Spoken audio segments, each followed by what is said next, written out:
지금까지는 한 가지는 IRA, 그 다음에 Pension and Annuity, 그 다음에 라인 넘버 6에 있는 거는 Social Security입니다. 이거는 우리가 제일 많이 접하는 것 중에 하나입니다. 그죠? 65세 이상 지나면 또는 얼리 리타에서 62.5세부터 소셜 시큐리티를 받습니다. 물론 여기는 받는 조건이 여러 가지가 있죠. 40 크레딧, 그 크레딧이 40점 이상, 1년에 4 크레딧이니까 10년 동안 제대로 텍스 보고를 잘 하신 분한테 주는 거죠. 그죠? 소셜 시큐리티. 소셜 시큐리티의 폼은 SSA, 소셜 시큐리티 어드미니스트레이션 1099 이렇게 나와 있죠. 그리고 여기 보면 2000 몇 년, 그 다음에 이름, 뭐 이런 거, 소셜 넘버, 토탈 받은 금액 이렇게 돼 있는데, 뭐 그거는 별로 상관이 없고, 제일 중요한 거는, 우리한테 제일 중요한 거는 이 사람이 네트 베네핏으로 얼마 받았는지 제일 중요합니다. 여기 있는 사람은, 이건 지금 제가 샘플을 카피했는데 2012년인데 이 사람이 소셜 시큐리티 오피서로부터 정식으로 그로스 인컴은 16,973불입니다. 그런데 그 중에 일부 금액을 제하고, 맞으면 약값 같은 거 제하고, 제하고 2,300불 제하고 실제 이 사람한테 들어온 텍스 보고하러 오신 분한테 지급된 돈은 네트는 14,673불. 그래서 요거를 집어넣는 게 제일 중요합니다. 이 앞에 있는 금액은 일종의 레퍼런스지에 실제 들어가는 건 박스 넘버 5입니다. 5번. 그리고 본인이 소셜 시큐리티는 대부분이 약 32,000불까지, 부부가 다 합해서 32,000불까지는 non taxable입니다. 물론 다른 인컴하고 연관돼서 더 이상 더 줄 수도 있습니다. 32,000불은 꼭 안 됩니다. 말하자면 내가 IRA 디스트리뷰션 받아가지고 3만 불 인컴이 있고, 그다음에 소셜 시큐리티 32,000불 받으면 이 토탈 합하면 6만 몇천 불이지만 그 중에 3만 몇천 불이 소셜 시큐리티 받은 것 중에 일부가, 원래는 대부분이 프리 텍스인데 그 중에 다른 인컴이 있으면 그 다른 인컴하고 같이 계산을 해가지고 그 소셜 시큐리티 일부 중에 금액은 텍스를 냅니다. 뭐 소셜 시큐리티만 받는 나이 드신 분이 오면 뭐 대부분 텍스 안 내셔도 돼요. 그죠? 근데 내가 다른 인컴이 있으면 그분은 voluntary tax withholding 할 수 있습니다. 여기 텍스 넘버, 텍스 숫자가 써 있을 수도 있습니다. 그죠? 요거 두 개죠. 그 다음에 또 한 가지가, 제가 이거 공부하다가 느낀 건데, 지금 여기 잘 안 나타났는데, 텍스 레이어 가면은 넣는 것이 네트 베네핏 쓰는 게 있고, 하나는 메디컬 익스펜스, 메디컬 프리미엄이라고 해서 여기 써 있는 게 있습니다. 그죠? 여기 써 있는데, 텍스 레이어는 박스 넘버 5, 요거 집어넣는 거 있고, 그 다음에 여기다 메디컬 프리미엄 쓰는 그 난이 있고, 돈. 그 다음에 여기 넘버 6, 텍스 위드 홀딩 얼마 했느냐, 이렇게 써 있거든요. 텍스 레이어. 그런데 제가 사이트 코드일 때나 작년까지 교육했을 때 뭐만 들어가냐면 박스 넘버 5하고 박스 넘버 6만 쓰라고 얘기했거든요. 그런데 텍스 레이어 실제 가보면 여기 프리미엄, 메디컬 프리미엄 여기 쓰는 돈이 있어요. 근데 그거를 제가 넣으라고 권하지 않았는데 올해 이거 공부하면서 보니까 그 숫자를 넣어야 돼.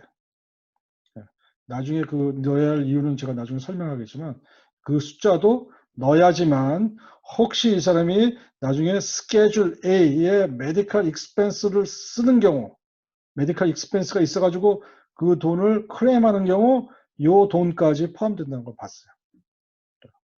그래서 여러분이 가능하면 나중에 봉사하실 때 박스 넘버 5, 그 다음에 여기 있는 메디컬 프리미엄, 그 다음에 박스 넘버 6, 텍스 요거 세 개를 잘 써주시길 바랍니다. 소셜 시큐리티 앤 레일로드 리타이먼트 베네핏에는 이렇게 있습니다. 뭐 물론 소셜 시큐리티는 65세 또는 66세, 67세, 지금 67세, 1960년생 이후부터는 67세입니다. 이렇게 올라갔죠?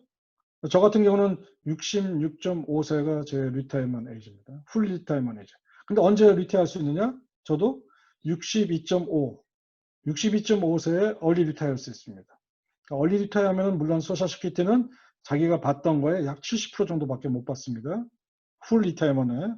그렇지만 만약에 70세에 은퇴하면 그 노멀, 그러니까 그 정상적인 리타이어 한 것보다 66.5세보다 훨씬 많이 받죠. 그렇지만 그 나이가 들어서 받을 수도 있지만 하나는 서바이벌, 맞으면 하스벤이나 또 스파우스가 누가 돌아가시면 받을 수 있습니다. 물론 요것도 60세 이상 돼야지 받을 수 있어요. 그죠? 그 다음에 또 한 가지는 디서빌리티 된 사람, 퍼머먼트리 디서빌리티 된 사람도 자기가 65세나 뭐 자기 풀 리타이먼 에이지가 아니더라도 미리 받을 수 있습니다. 미리 받기 시작할 수 있습니다. 그죠? 그 다음에 소셜 시큐리티는 매달 나오죠? 세상에서 엉클 샘보다 그 효자가 없죠? 매달 꼬박꼬박 통장에 들어가게 되어 있습니다. 그리고 소셜 시큐리티 오피스에서 SSA 1099를 연말에 각 가정으로 해당하는 사람한테 보내게 됐습니다. 그죠? 한 가지 실전 상황 중에 원래 소셜 시큐리티 카드를 안 갖고 오면 그 소셜 시큐리티 카드에 있는 넘버를 확인할 수 없기 때문에 통상 우리가 세금보고를 안 해주는데 안 해줘도 됩니다. 그런데 정부에서 인정한 서류를 갖고 오면 근데 그 서류에 소셜 시큐리티 넘버가 있으면 그것도 소셜 시큐리티와 동일하게 취급한대요. 동일하게 인식하고 쓸 수 있다는 겁니다. 어떤 나이 드신 70 먹은 멋있는 아저씨가 세금 보러 왔는데 집에다 깜빡 잊고 소셜 시큐리티에 놓고 왔어요. 그렇다고 우리 그 다큐멘트 스크린 하신 분이 안 돼요. 저희는 소셜 시큐리티 꼭 갖고 와야 돼요. 넘버를 확인해야 되기 때문에 이름 확인해야 하기 때문에 안 됩니다. 그래서 돌려보낼 수 있습니다. 근데 그 사람이 소셜 SSA 1099를 갖고 왔을 경우에 그 1099에 그 사람 이름과 소셜 시큐리티 넘버가 있기 때문에 그걸 보고선도 세금 보고를 해줄 수 있습니다. 물론 소셜 시큐리티에 그 SSA 1099를 갖고 오면 소셜 넘버가 다 써 있는 경우도 있지만 경우에 따라서는 트렁크 넘버를 해가지고 스타로 됐습니다. 스타 3개, 닷닷닷 스타 3개, 2개, 그 다음에 마지막 4자리만 보일 수 있습니다. 그거 갖고도 충분히 확인해 줄 수 있습니다. 그 다음에 또 한 가지는 소셜 SSA 1099에 있는 이름이 소셜 시큐리티에 있는 카드의 이름하고 똑같습니다. 똑같거든요. 그러니까 그것도 그대로 보고 입력하시면 됩니다. 그다음 레일로드 리타이먼트 베네핏은 아까 얘기했지만 두 가지가 있는데 하나는 타이 1, 두 번째는 타이 2 있는데 저희는 해주지 않습니다. 자, 그런데 소셜 시큐리티도 받았어도 제가 서두에 얘기했지만 원래는 텍스를 내지 않아도 되는 돈입니다. 그러나 그 소셜 시큐리티 받은 거에 일부는 텍스를 낼 수도 있다는 겁니다. 낼 수도 있다. 근데 어떤 경우는 텍스를 내느냐? 예를 들어서 부부가 소셜 시큐리티밖에 인컴이 없어요. 그러면 대부분 텍스 안 냅니다. 근데 그 부부가 뭐 렌털 인컴이 있다거나 무슨 은행에다 돈을 넣어가지고 많이 인트레스트 받았다거나 뭐 이렇게 여러 가지가 있으면 그거는 아더 인컴의 다른 수입에 따라서 또는 파일링 스타터스에 따라서 텍스를 낼 수도 있다는 겁니다. 텍스를. 소셜 시큐리티는 원래는 텍스를 안 내도 되는 돈이지만 경우에 따라서는 파일링 스타터스나 또는 어떤 다른 인컴의 영향이 받은 거에 있어 가지고 그 중에 일부는 텍스를 낼 수 있다는 겁니다. 이유는 뭐냐면 잘 사는데 미국에서 소셜 시큐리티 주면서 너 이거 다 줄 필요 없는 너 다 주는 돈은 다 주지만 일부는 텍스 내야겠다 이렇게 얘기하는 거죠. 그죠? 근데 여러분이 사실 이거 걱정할 필요 없어요. 이것도 마찬가지로 텍스레에다가 다 숫자를 집어넣으면 자동으로 컴퓨터가 똑똑해서 다른 수입 플러스 소셜 시큐리티 합해가지고 그 중에 얼마는 텍스 버리고 얼마는 소셜 시큐리티 금액 중에 내가 28,000불 받았으면 뭐 24,000불은 난 텍스부 나머지 4,000불은 텍스부이다 이렇게 그 컴퓨터가 자동으로 계산해 줍니다. 물론 시간이 있으신 분들은 컴퓨터가 하는 걸 잘 못 믿는 사람은 여기에 그 4012 체크가 가보면 소셜 시큐리티 베네핏 워크시트 있어요. 워크시트. 그거 거기서 가서 한번 해보시면 사실 기억에 오래 가고 좋은 경험입니다.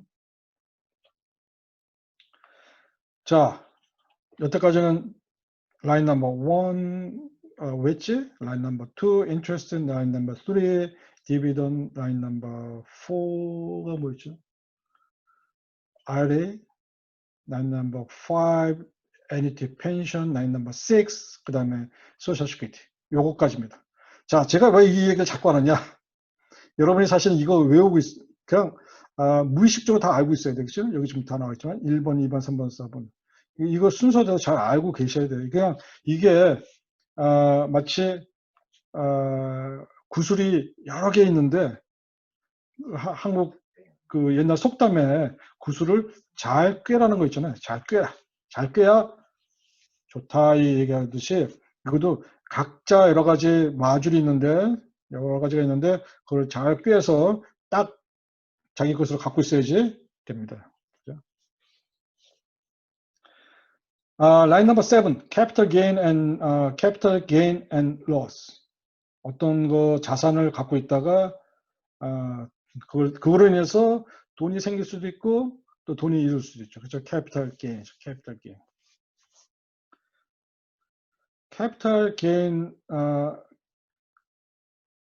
캐피탈의 gain과 loss는 어떤 폼을 사용해서 보고를 해내냐?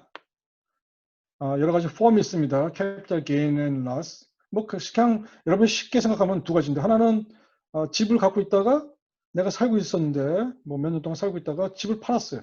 근데 처음에 집을 살 때는 100만 불이었는데 너무 센가? 집이 처음에 살 때는 제가 50만 불에 샀는데 한 10년 살다 보니까 집이 100만 불이었어요. 올라가지고 100만 불에 팔았어요. 그럼 50만 불 남잖아요. 그 캐피탈 게인입니다. 캐피탈 게인. 어떤 캐피탈의 차익이 생긴 거죠. 그렇죠? 그거에 대한 세금 내는 거죠. 또 반면에 러스 생기는 경우가 있죠. 말하자면 스탁을 제가 인텔 스탁을 50불에 주고 샀는데 오늘 스탁 프라이스가 44불이에요. 그러면 6불 잃었잖아요. 그 주당. 그러면 러스 생긴 거예요. 러스. 캐피탈 러스. 그죠? 그래서 캐피탈 게인 앤 러스에 쓰는 폼이 스케줄 D라는 거 있어요. 스케줄 D. 그 다음에 스케줄 D 안에 폼 8949. 그러니까 주로 스탁을 주고 파는 사람들은 굉장히 익숙한 폼입니다. 근데 한국말로 해보니까 8949. 물건을 팔고 물건을 사고 뭐가 생겨요? 돈의 차익이 생기죠. 게인과 라스가 생기죠. 그죠? 그 다음에 우리가 한 가지 알아야 될 게 뭐냐면 코스트 베이스라는 겁니다. 코스트 베이스. 캐피탈 게인을 이해하기 위해서는 몇 가지 이제 용어를 알아야 하는데 코스트 베이스. 말하자면 원가입니다. 원가. 내가 집을 10년 전에 10만 불 주고 샀다. 10만 불 주고 샀다. 10만 불 주고 샀다. 그러면 그 코스트 베이스는 10만 불입니다. 10만 불. 내가 마이크로소프트 주식을 60불 주고 샀다. 그러면 그 코스트 베이스는 60불입니다. 다른 얘기는 오리지널 퍼체이스 코스트, 오리지널 퍼체이스 프라이스. 처음에 구입했을 때의 가격이 얼마인가. 그겁니다. 그 다음에 홀딩 피리어드라는 게 있습니다. 홀딩 피리어드. 집을 사가지고 제가 10년 동안 살고 있었거든요. 그 10년 동안 홀딩 피리어드가 10년입니다. 10년. 근데 이 홀딩 피리어드에 따라서 세금이 좀 틀린데 하나는 홀딩 피리어드라는 것은 뭘 사서 다시 팔 때까지의 날을 얘기하는 겁니다. 홀딩 피리어드. 그러니까 어떤 걸 제가 집을 사서 10년 동안 갖고 있었다. 그럼 그 홀딩 피리어드는 10년이라는 겁니다. 그러니까 산 날로부터 판 날까지의 그 타임, 시간, 그걸 얘기하는 거죠. 그 다음에 또 한 가지 알아야 될 것은 아까 처음에 얘기했던 코스트 베이스라는 건데 그거의 반면은 코스트 베이스는 내가 산 날을 얘기한 거지만 산 가격을 얘기한 거지만 세일스 프라이스는 내가 판 날을 얘기한 겁니다. 파는 날. 그죠? 물건을 판 날, 집을 판 날, 뭐 주식을 판 날, 뭐 이런 거죠. 그죠? 무슨, 뭐 팔 수 있는 여러 가지가 있겠죠? 뭐 그런 거. 또는 에셋 팔거나 뭐 자기가 무슨 여러 가지인데, 이럴 경우에 폼, 만약에 자기가 주식을 사고 파는 사람, 취미로 하시는 분도 있고 전문적으로 하시는 분이 있지만 그 사람들은 대개 무슨 폼을 갖고 오느냐면 1099B라는 겁니다. 브로커리지. 그 다음에 is there no form? 그 다음에 1099B는 텍스페어가 필히 인포메이션을 갖고 오지 않아도 되지만 그 1099B 안에 경우에 따라서는 1099 INT interest, 1099 dividend 요게 같이 포함되어 있습니다.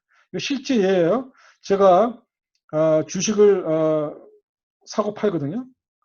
그러면 제가 주식을 사고 파면 1년 후에 되면 제가 갖고 있는 제가 저의 주식을 관리하고 있는 회사가 이트레이드인데 이트레이드에서 저한테 연말이 되면 2여가 끝나면 1099B를 저희 집으로 보내줍니다. 그 1099B를 보면 그 안에 제가 A라는 주식을 샀다가 B라는 언제 팔았다 1년 안에 그래서 얼마 돈을 벌었고 얼마 잃었다 이런 게 또 나오고 또 반면에 그 회사로부터 이자 수익을 있었다. 그래서 1099 INT도 그 안에도 있고 또 그 회사가 또 운이 좋아가지고 디비던도 받았다. 배당금. 그래서 1099 디비던. 그래서 요거 세 가지가 한꺼번에 폼의 1099B 안에 다 있을 수 있습니다. 그죠? 그래서 1099B를 잘 보셔야 돼요.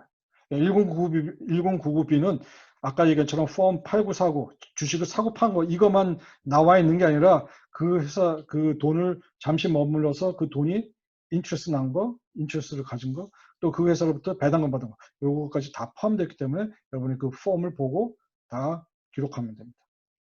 한 가지 재미난 거는 뭐 지금 여기 좀 교재에는 없지만 1099에 보면은 주식을 어떤 분은 뭐 오늘 샀다가 내일 주식이 확 올라가지고 팍 팔고 뭐 이런 경우가 많아요. 또는 뭐 한 달 동안 있다가 팔고 막 이렇게 경우 사고 파는데 그랬을 경우에 잘 보면 그거 매번 트랜잭션 한번 사고 팔고 그 트랜잭션을 다 쓸 필요 없이 맨 밑에 가보면 토탈 있어요. 토탈. 이 사람이 토탈 1년 동안 주식 산 거. 아니, 주식을 팔았는데 그 어떤 ABC 주식을 팔았는데 그 ABC 주식을 1년 전 또는 1년 후에 어느 기간 동안 갖고 있을 때 토탈 그 코스트 베이스 얼마 돈 주고 얼마의 돈을 주고 샀는지 코스트 베이스 그 금액과 그 다음에 이 사람이 팔았을 때 금액 엑서사이즈 해가지고 주식을 팔았을 때 그 금액 그거 두 개가 써머리 나와 있거든요. 그 중간에 팔고 사고 복잡한 여러 가지가 있지만 그건 다 안 넣으셔도 되고 맨 마지막 결론적인 거 토탈 퍼체이스 코스트가 얼마고 토탈 세일스 프라이스가 얼마고만 넣으시면 됩니다. 자, 스탁. 대부분 그 캐피탈 게인에는 스탁에 관련된 게 많습니다. 베이직 스탁, 베이직 오브 더 스탁, 그죠? 그래서 여러 가지 그 스탁을 뭐 많은 사람들이 스탁 하기 때문에 사실은 어려운 얘기는 아닌데 내가 마이크로소프트 주식을 50불에 사갖고 있다가 뭐 갑자기 내렸어요. 50불이 아니라 40불로. 아니 안 되겠다. 팔아야겠다. 그럼 파는 거죠. 그런데 그게 내가 산 가격은 베이스 프라이스죠. 아까 얘기한 코스트 베이스죠.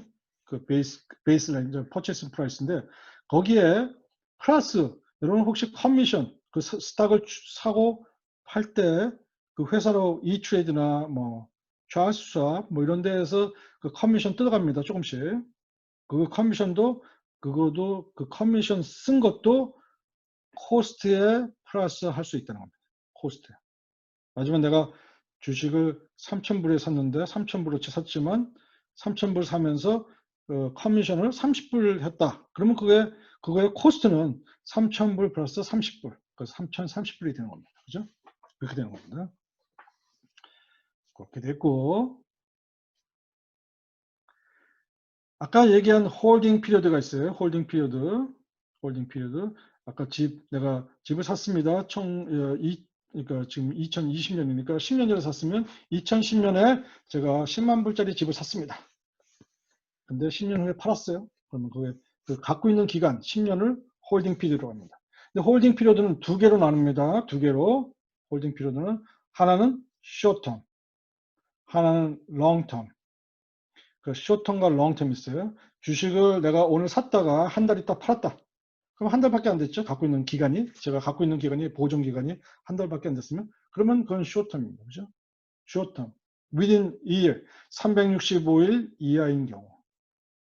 근데 내가 주식을 오늘 샀는데 갖고 있다가 3년 후에 팔았어요. 그러면 그거는 long term, 301년이 넘었기 때문에 long term period입니다. long term. 그래서 short term과 long term 있습니다. 여러분이 아까 얘기한 스탁을 주고 팔았을 때 그 주식 해주는 회사에서 두 가지로 분리해서 옵니다. 하나는 long term transition, 그 다음에 하나는 short term transition. 이렇게 해서 두 개로 나눠 갖고 됐습니다. 근데 왜 그러면 롱텀과 쇼텀을 나눠놨느냐? 롱텀은 텍스 레이시 높습니다. 제가 정확한 숫자는 기억을 못하겠는데 그건 뭐 경우에 따라서 틀리니까. 예를 들어서 롱텀은 35%, 이익 난 거, 캐피탈 게인 난 거에 35%가 텍스 내야 한다 이렇게 얘기하는 거고, 쇼텀 오랫동안 갖고 있는 사람은 그걸 오랫동안 갖고 있었기 때문에 너는 그 이익 캐피탈 게인에 15%만 텍스 내라 이렇게 하는 겁니다. 그죠? 자, 그럼 롱텀과 쇼텀을 나눈 이유는 뭘까요? 원래 백그라운드는 이거예요. 어떤 회사에 투자해서 그 회사가 돈 투자 받은 것 같고 잘 운영하고 잘 쓰고 이렇게 좀 길게 돈을 잘 굴려서 이익을 많이 내도록 유도하기 위해서인데, 투자한 사람이 어제 투자했다가 야야야야 그 네 회사 좀 이상한데 그거 빼야 한다 이렇게 하면은 그 투자를 받은 회사가 굉장히 불안하잖아요. 그래서 이런 것을 사실 오랫동안 돈을 투자하도록 유도하기 위해서 쇼텀과 롱텀을 나눠놨어요. 그런데 문제는 요새 현대 세상은 좀 틀린 얘기예요. 주식을 어제 샀다가 주식이 확 올라갈 수도 있고 내려갈 수도 있기 때문에 빨리 팔고 살 수도 있습니다. 그럴 경우에는 쇼텀 세일이 무지하게 많은 거죠. 그렇죠? 쇼텀 세일. 그러면 거기에 나온 이득의 그 게인도, 캐피탈 게인도 내가 1000불 벌었어도 세금을 많이 냅니다. 물론 그거 두려워서 돈 투자 안 한다? 그거는 좀 바보 같은 얘기죠. 그렇죠? 그럴 필요는 없습니다. 세금을 많이 내도 많이 이익을 내면 됩니다. 그렇죠? 롱텀과 쇼텀. 그겁니다. 집 같은 거 내가 갖고 있으면 10년 갖고 있었죠? 그럼 일종의 롱텀이죠. 그렇죠? 집을 샀는데 6개월 만에 팔았어요. 쇼텀에. 그죠? 차이가 있습니다. 그 다음에 이건 주로 이제 주식에 관련된 건데, 이제 여러분이 이제 주식 혹시 뭐 사실은 저희는 로인컴이기 때문에 뭐 로인컴이신 분이 뭐 스탁을 주고 사고 이런 하시는 분은 많지 않기 때문에 별로 보는 일은 없지만, 실제 밖에 나가면 그 로인컴이 아닌 다른 사람들은 이게 상당히 많습니다. 그리고 요새 젊은이들도 굉장히 스탁에 대해서 많이 알기 때문에 도움이 됩니다. 최근에 팬데믹 때문에 두 가지 현상이 나타났죠. 하나는 팬데믹 때문에, 코로나 바이러스 때문에 망한 회사가 있고, 어떤 회사는 흥한 회사가 있습니다. 그죠? 망한 회사는 뭐예요? 여행사 다 망했죠? 항공사 다 망했죠? 싸그리 망했어요. 그 주식 어떻게 해서 휙 떨어졌죠. 그 대신 반면에 돈 버는 회사 있죠? 갑자기 다들 집에 재택근무하는 바람에 돈 버는 회사, 아마존, 딜리버리 하는 회사, UPS, FedEx 뭐 이런 거 돈 많이 벌었잖아요. 그죠? 돈 벌었어요. 어제 그저께 파이저에서 백신 발표했어요. 백신. 와, 드디어 90%의 성공률이 나왔다. 백신. 그래서 그거 발표되고 나서 반대 현상이 일어났습니다. 여행사 스탁 갑자기 올라갔어요. 그러면 앞으로 백신 맞고 사람들이 다 여행 갈 거라고 그러고, 지금 다들 여행을 못 가서 몸살이 났거든요.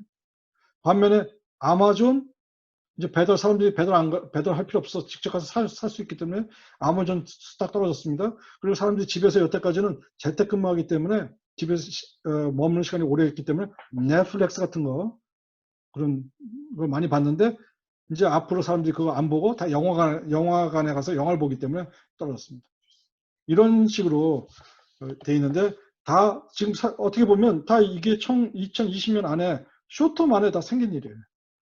쇼텀 안에. 쇼텀이라는 것은 1년 less than 1 year. 롱텀이라는 것은 more than 2 year. 이렇게 돼 있고 혹시 주식을 A라는 주식을 샀는데 1월 달에 100주 샀고 2월 달에 100주 샀고 3월 달에 100주 샀어요.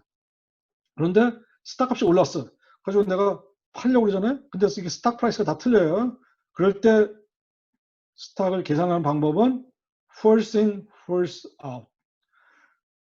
내가 그거를 1, 2, 3월 달에 샀는데 11월 달에 팔았다. 100주. 그러면 원가가 어디서 계산하는 거냐면 처음 샀던 거. 1월 달에 산 거. 거기부터 까나가기 시작합니다. 그렇죠? 그렇게 계산을 해야 합니다. first in, first out. 참고로 기억하시면 좋습니다. 그 다음에 sales 하는 거는 이게 말이 좀 왜 폼을 통일시키지는 않은 제가 잘 모르겠는데 proceed from sales 파는 거죠. 그렇죠? 이게 sales price. 그 다음에 여러분이 잘 들어보지 못한 말 중에 date acquire 산 날. 구입한 날인가요? 구입한 날, purchase한 날. 요거 date of sold 판 날. 그렇죠? 요즘 용어들을 또 안 쓰는 용어들이 좀 있죠, 이렇게. 그래서 1099B라는 걸 갖고 오는데, 사실 요 폼만 갖고 온 사람은 제가 많이 못 봤어요. 1099B 안에, 아까 얘기한 대로 1099 interest, INT, 또는 1099 dividend, 이렇게 갖고 온 거예요. 이렇게 됐고. 물론, 이거 샘플 주었네요. 스탁에 관련된 거는 이런 폼 갖고 옵니다. 스케줄 D를 해놓은데요, 스케줄 D. 그 스케줄 D라는 것은 capital gain and loss에 대한 건데, 요 폼은 있는데, 여기 보면 여러분이 보시면 스탁 200주 샀고, 뭐 얼마고 이렇게 쭉 나와있어요. 이게 사실은 이렇게 1099B를 이제 사람들이 갖고 올 겁니다. 그래서 그 폼 안에 1099B 스탁 관련된 그 정보뿐만 아니라 사고 파는 정보뿐만 아니라 interest, dividend 이런 게 다 포함돼서 이렇게 자세히 나옵니다. 그래서 요거는 여러분이 요 폼을 보고 차분하게 앉아서 입력하시면 됩니다. 자, 캐피탈 지금까지는 gain 돈 번 것만 얘기했는데 이번에는 돈이란 것은 꼭 벌 수만 있는 거 아니죠? gain만 생기는 거 아니죠? loss 생기죠, loss. 이럴 수 있죠? 근데 만약에 내가 돈을 잃었을 경우에 IRS에서 정해진 규정은 내가 10,000불을 잃었어도 매년 3,000불까지 공제해 줍니다. 3,000불까지 로스 난 금액을 여러분 수입에서 공제해 줍니다. 까줍니다. 언제까지? 내가 로스 난 금액 다 소모할 때까지. 그래서 내가 10,000불을 손해봤어요, 올해. 그럼 내년에 올해 3,000불 까주고, 그러면 7,000불 남았죠? 로스 난 게. 그 다음에 내년에 3,000불 또 까주면, 이제, 얼마 남았죠? 4,000불 남았죠? 그 후에 또 3,000불 까주고, 그 후에 마지막 남은 1,000불 까주고, 1,000불 다 공제해 줍니다. 그죠? until 끝날 때까지. 캐링 오버를 하는데, 언제? 그 돈, 로스 난 금액 끝날 때까지. 여러분 지금 대통령 선거 때문에 시끄러운데 트럼프 대통령이 세금 안 낸다고 난리가 났죠. 근데 사실은 세금 안 낸 건 아니에요. 좀 잘못된 오보인데 트럼프 대통령이 비즈니스에서 손해를 많이 났거든요. 그래가지고 지금 이와 마찬가지로 계속 로스 난 거를 캐링 오버하면서 공제하기 때문에 아직도 내실 돈이 없도록 만들어진 것 같습니다. 자, 우리가 흔히 이제 제일 관심 있는 건 뭐 스탁은 오케이. 그 다음에 두 번째 관심 있는 게 집 판 거죠. 그죠? 집을 팔았을 때, 그 집을 팔아서 이익이 남았으면 개인이고, 로스가 나는 경우도 있겠지만, 하여간 집을 팔 경우에 어떻게 되냐. 메인 홈입니다. 집이 만약에 두 채 있어요. 하나는 프라이머리 하우스, 말하자면 지금 살고 있는 집, 그 다음에 하나는 렌트 하우스 또는 베이케이션 하우스. 이건 세컨 하우스입니다. 근데 이건 지금 얘기하는 것은 메인 홈을 얘기하는 겁니다. 메인 홈. 메인 홈은 tax exclusive, 그러니까 텍스를 감면해 줍니다. 얼마? 텍스 개인 난 거 25만 불까지 한 사람당. 만약에 둘이 부부라면 하우스 앤 와이프이면 매니지 파일링 조인트면 25만 불 플러스 25만 불, 50만 불까지 집을 팔아가지고 이익이 남았어도 50만 불까지 공제해 줍니다. 예를 들어서 제가 집을 50만 불짜리 집을 샀습니다. 그래서 10년 동안 살았는데 집값이 팔아보니까 10년 후에 팔아보니까 100만 불이 됐어요. 그럼 얼마 남았습니까? 50만 불 남았죠. 그럼 50만 불에 대해서 수입이 생겼지만 수입이지만 그 수입을 저와 제 집사람 이름으로 두 사람이 매니지 파일링 조인트면 50만 불을 공제받을 수 있기 때문에 저에 대한 캐피탈 게인은 제로입니다. 제로. 그죠? 그래서 결국은 텍스를 50만 불 내가 돈을 벌었지만 집 팔아서 텍스를 안 내도 된다는 얘기입니다. 텍스를. 그죠? 텍스를 안 내셔도 돼요. 이걸 잘 이용해서 여러분들이 이제 집을 늘려갈 때 도움이 될 수 있으면 좋습니다. 옛날에는 평생에 한 번인가 뭐 이렇게 기회가 있었는데 지금은 그런 룰은 없어지고 약간의 조건은 좀 있습니다만 아직 이런 한 번이다, 평생에 한 번이다 이런 룰은 없습니다. 그래서 한 사람당 25만 불 집에 대해서 이득이 생기면 공제해준다. 그 다음에 그 퀄리파이 위도 있죠? 퀄리파이 위도. 제가 배우자하고 같이 살았는데 배우자가 중간에 죽었어요. 그죠? 오래 죽었어요. 그러면 내가 이제 그 집을, 큰 집을 갖고 있을 필요 없어서 내가 팔았단 말이에요. 그럴 경우에 그 죽은 사람도 그래도 25만 불, 2년 동안은 25만 불 가질 권리가 있습니다. 공제 권리가 있어요. 그래서 25만 불, 20만 불, 그래서 50만 불 공제받을 수 있습니다. 그 대신 2년 후에 죽은 해와 그 다음에 그 3년차 되는 해는 만약 그때 집을 팔면 남편 거는 없어졌고 아니면 아내 거는 없어졌고 배우자 거는 없어졌고 자기 거 25만 불만 공제받을 수 있습니다. 이거 가기 전에 한 가지 제가 미리 말씀드렸는데 어떤 분이 집을 팔았어요. 집을 팔았고선 저희한테 텍스 보고하러 왔어요. 그러면 20만 불, 싱글은 25만 불, 메이저 파일링트는 50만 불이니까 텍스 안 내잖아요.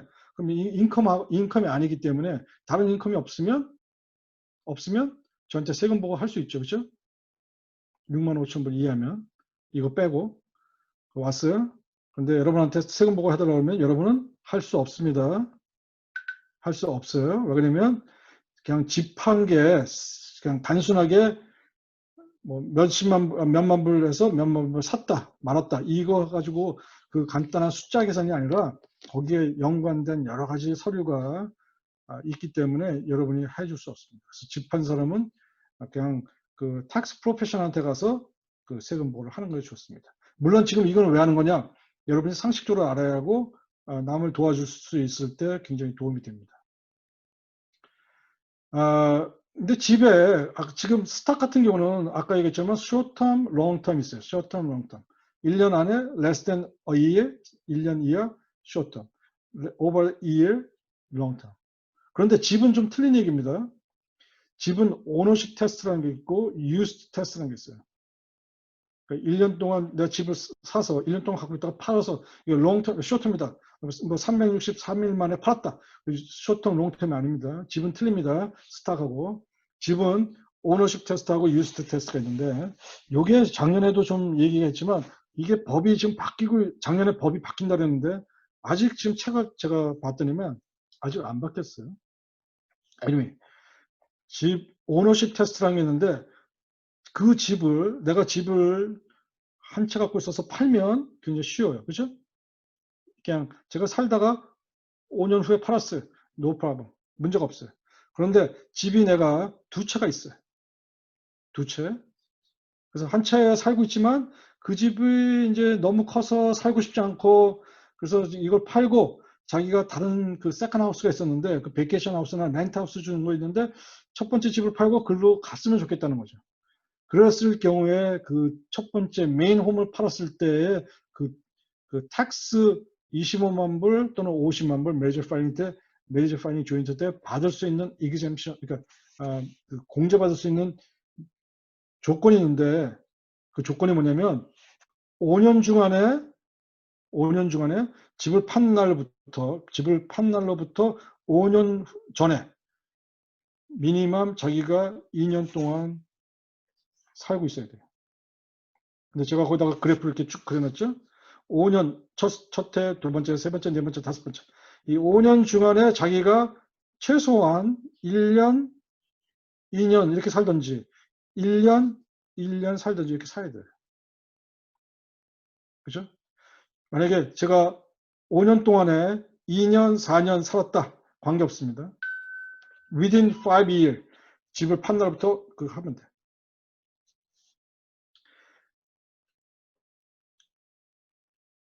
그게 첫 번째 제일 중요한 겁니다. 그 다음에 한 가지, 만약에 한 가지 집을 익스체인지 하는 분이 있어요. 집을 팔거나 익스체인지 하는데 세일즈 한 날부터 또는 세일즈나 어떤 익스체인지 한 날부터 엔딩 피리어드에 엔딩 피리어드에 during 2 year 마지막에 메인 홈에 있어야지만 익스클루시브 못 받을 수 있다는 거. 헷갈렸네.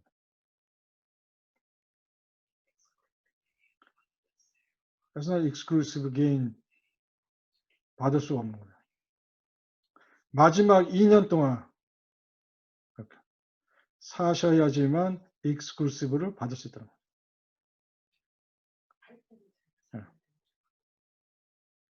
사는 거는 이렇게 살아도 관계없지만 찢어서 살아도 되지만 마지막에 자기가 집을 팔려고 했을 때 두 번째 테스트가 2년을 살아야 하는 겁니다.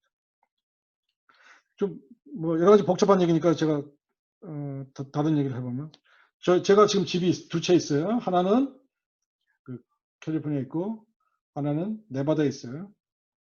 그런데 제가 리타이어하면은 네바다가 살려고, 왜냐면 네바다는 텍스가 없어요. 스테이트 텍스가. 그래서 네바다 가려고 지금 집이 하나 있어요. 지금 실제예요. 실제 우리 집이 저기 하나 있거든요. 주말마다 또는 뭐 한 달에 한 번씩 가는데 제가 이 집을 지금 살고 있는 캘리포니아에 있는 집을 팔려고 하면은 팔면서 텍스 공제를 받으려고 하면 5년 동안 이 집에 살았어야 하고, 그죠? 그 다음에 마지막 2년 동안을 이 집에서 또 살았어야 돼. 이 집에. actually. 그리고선 제가 팔고 나머지 그럼 돈이 캐피탈 게인 생기잖아요. 그러면 그 캐피탈 게인에서 50만 불 공제받고 제가 저쪽으로 네바다 집으로 가면 돼요. 그리고 제가 네바다 집에 가서 살다가 라스트 5년 동안, 라스트 5 year 동안 제가 2년 동안 거기서 뭐 살고 또 마지막에 집을 팔려고 할 때 앞으로 10년 후에 팔려고 할 때 마지막 2년은 거기서 살아야 돼. 그러면 텍스 공제 또 거기서 집값 10만 불 올라왔다 그러면 텍스 공제 10만 불 또 받는 거예요. 요거를 잘 플래닝 하시면 사실은 꽤 돈 벌 수 있습니다. 그 50만 불이라는 게 사실은 굉장히 크죠. 텍스로 따지면 50만 불, 만약에 그런 공제가 없으면 50만 불 인컴 생기잖아요. 그러면 텍스 레이시 37%예요. 37%, 38% 내셔야 돼요. 그러니까 뭐 반은 세금 낸다고 보셔야 하는 거죠.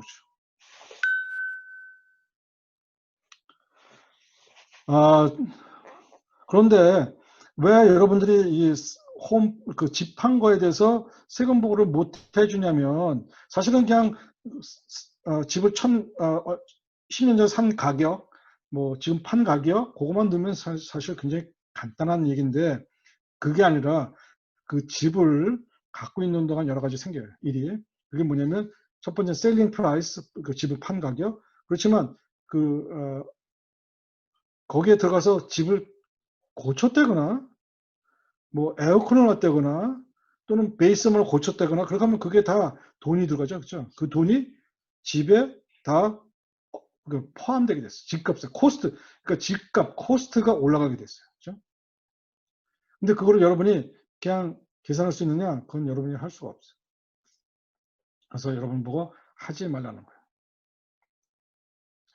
근데 집 팔면 이런 폼 하나 보내봅니다. 1099S. 이렇게 이런 폼을 보내거든요. 이렇게 해서 저도 받아봤는데 기억이 없네요. 에스크로 회사에서 보냈는지 아니면 어디서 봤는지 이런 거 하여간 받아봤어요. 그래서 집, 메인 홈, 집 산 날, 그 다음에 집 판 날. 원래 집값, 아니, 집 판 가격, 그 다음에 집 원래 가격. 그래서 요거 차이 이렇게 있다. 이렇게 써 있거든요.